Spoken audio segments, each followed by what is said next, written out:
Всем привет, я Марина и с вами Школа Сакрамел. Ногти-трамплины не так-то просто исправить при помощи гель-лака, верхних форм или гелевых типс. Но есть способ, который помогает всегда. Это наращивание на нижние формы. В этом видео будет преображение. Поехали! С виду это самые обычные ногти.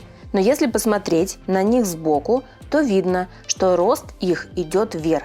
Конечно, это не так заметно сильно с покрытием, поскольку тут выполнено правильное выравнивание и переместили апекс гель-лаком ближе к зоне кутикулы. Но если мы снимем с вами гель-лак, то увидим, что ногти достаточно сильно растут вверх. И особенно это не так сильно видно на короткой длине. А вот если бы ногти натуральные были длинными, то тут явно была бы взлетная полоса. Конечно, таким клиентам хочется преобразить ногти, потому что визуально ногти, растущие вверх, смотрятся как-то по-другому. Скажем, не так эстетично, что ли. Хотя многие клиенты привыкают к такому росту ногтей, абсолютно этого не замечают, им это не мешает. Но в данном видео мы именно поговорим о том, как можно исправить ситуацию. При подготовке ногтей к моделированию мы, конечно же, должны убрать полностью свободный край.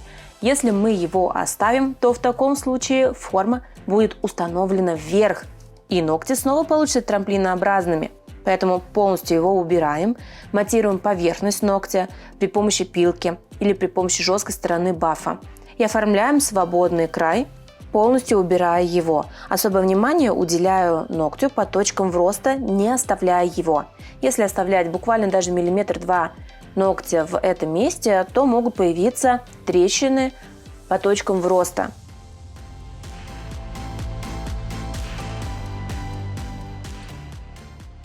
Выполним аппаратную подготовку. Тут все то же самое, как мы делаем в технике комбинированного маникюра.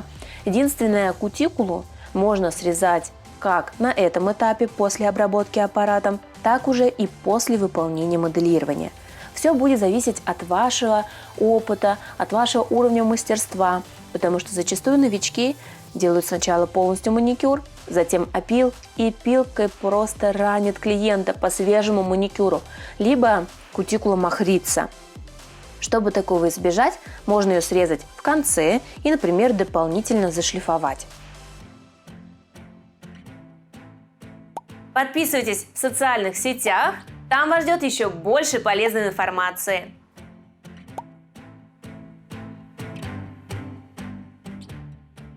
Ну а я сейчас выполняю срез, потому что уверенно себя чувствую в моделировании. Будем стараться делать технику с минимальным опилом в зоне кутикулы, поэтому делаем именно на этом этапе.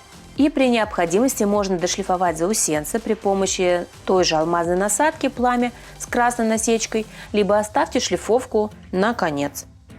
Наносим бескислотный праймер для улучшения сцепки. Кожа у моей модели влажная, ногтевая пластина тоже, поэтому без дополнительного подсушивания и праймера не обойтись. Теперь наносим базу. База под моделирование может быть как твердая, гелевая, так и база гель-лак. Самое главное, чтобы ваша база не давала конфликт вместе с гелем, иначе гель иногда может сходить просто пленкой, отщелкиваться как семечки. Поэтому прежде чем экспериментировать на клиенте, обязательно попробуйте на себе, на близких, на знакомых, на моделях, совместимы ли ваша база и моделирующий материал. А мы приступаем к выбору форм. Буду использовать вот такие металлизированные от True Nail.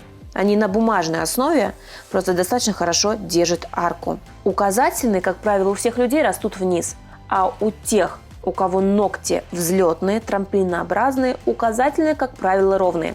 Почему я могу смело об этом говорить? У меня тоже взлетные, вверх растущие ногти и как раз таки указательные, только ровные. В таком случае мы будем устанавливать шаблон ровно, потому что рост ногтя нам позволяет это сделать.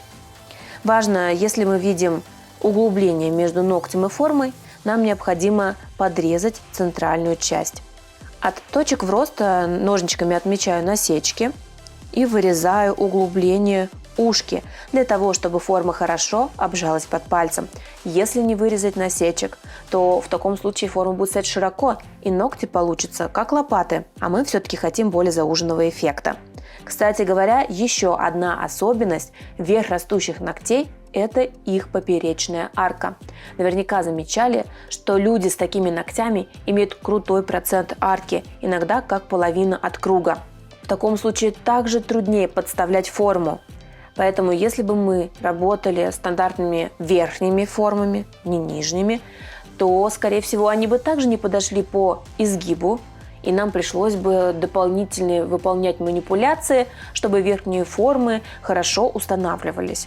Ну, либо брать такой набор, который имеет сильный изгиб. Поэтому, конечно, нюансов множество, и здорово, когда мастер умеет работать в различных техниках. А мы с вами выкладываем подложку из геля. Удобно, когда гель имеет среднюю консистенцию. Если мастер-новичок, то высокую консистенцию вязкости для того, чтобы материал не растекался. И еще такой лайфхак, для того, чтобы материал не убегал, используйте тоненькую кисточку, сразу очертите форму ногтя, и в таком случае он не будет дальше течь на бока. Старайтесь все выкладывать максимально аккуратно, для того, чтобы впоследствии меньше пилить. Ну а мы с вами переходим к украшательству. Для этого использую гель-лак с блестками Шаймерия. Он, кстати, еще и термо, и также имеет хлопья юки внутри. То есть такой интересный эффект. Что значит термо? То есть при холоде он будет иметь один цвет, а во время теплой температуры в помещении будет изменяться на другой. Но блесток нам показалось мало для нашего дизайна, поэтому я добавила еще шестигранники в зоне кутикулы дополнительно. Ну и теперь мы с вами переходим к формированию всей архитектуры. Для этого использую молочный оттенок. Кстати говоря, если бы ногти у клиента были бы еще длиннее, тогда бы я работала в 2 этапа. То есть не сразу от кутикулы до свободного края, а сначала бы заложила центр, а затем уже полностью. Потому что если взять огромную каплю геля, то с большой вероятностью она не просохнет, и внутри останется сырой материал.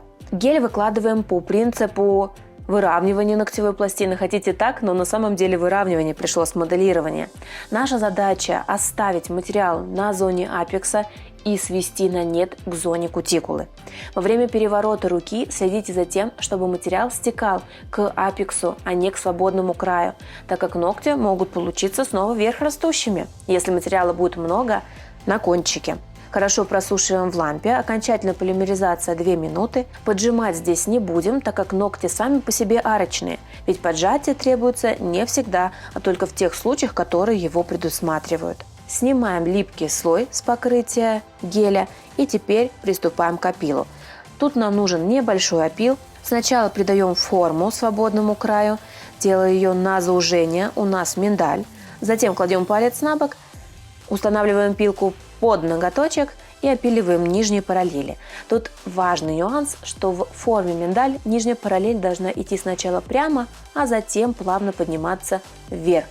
Если бы мы установили шаблоны неверно, вверх, то и нижняя бы параллель улетела бы наверх. Это визуально было бы заметно, что еще бы сделало наши ногти более вверх растущими. Поэтому правильный опил играет немаловажную роль во время моделирования, особенно трамплинных ногтей. При необходимости можно пройтись пилкой по поверхности, если где-то вдруг на боках много. В зоне кутикулы не прохожусь, потому что и так там была у нас хорошая выкладка.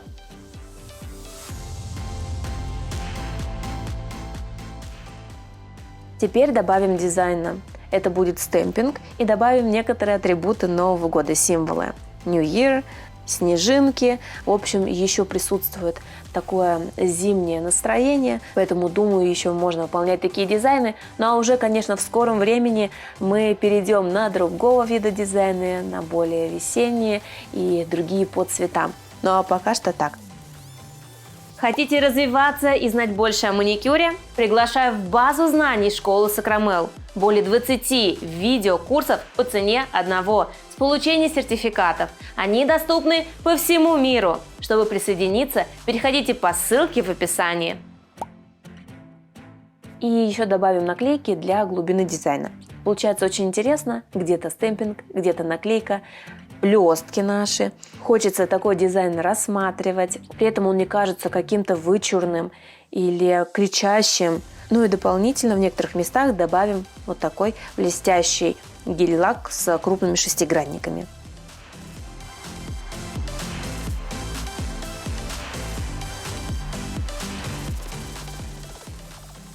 Теперь перекрываем топом в средний слой для того, чтобы хорошо накрыть наш объемный дизайн. Для того, чтобы топ не растекался, можно подсушить его несколько секунд фонариком и затем переходить к другому ногтю.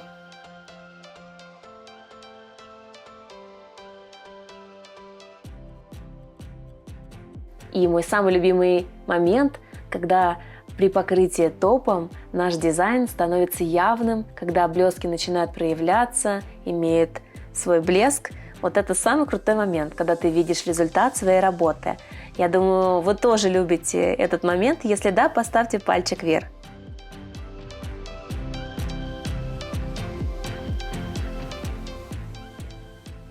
У меня на канале есть отдельное видео, где мы сравниваем покрытие натуральных ногтей трамплинов с наращиванием. И очень любопытный результат. Посмотрите это видео здесь. Ну а я желаю вам всем успехов в работе. Счастливо! Пока-пока!